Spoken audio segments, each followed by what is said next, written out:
নমস্কার বন্ধুরা, লক্ষ্মীর পঞ্চব্যঞ্জনে আপনাদের সবাইকে স্বাগত। আজকের রেসিপি রমজানে ইফতারে প্রাণ ঠান্ডা করা গাজরের ডেজার্ট। প্রথমে আমি গাজর পেস্ট করে নিয়েছি, 4খানা গাজর। কড়াইতে আমি 2 চামচ ঘি দিয়ে গাজরের পেস্ট আমি ঢেলে দিলাম।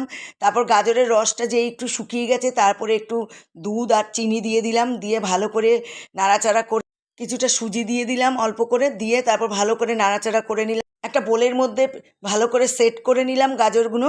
তারপরে একটা বোলের মধ্যে দই কিছুটা আর মিল্ক নিয়ে নিলাম, নিয়ে ভালো করে ফেটিয়ে নিয়ে ওই সেট বাটিটার মধ্যে দিয়ে দিলাম মাঝখানে। তার উপরে আবার গাজর সেট করে নিলাম, নিয়ে আমি প্লাস্টিক কভার করে রেখে ফ্রিজে রেখে দিয়েছিলাম এক রাত। তারপরে আমি ফ্রিজ থেকে বের করে প্লেটে সার্ভ করে নিলাম। দেখুন কি সুন্দর লাগছে দেখতে, আমি কেটে দেখাচ্ছি ভিতরটা।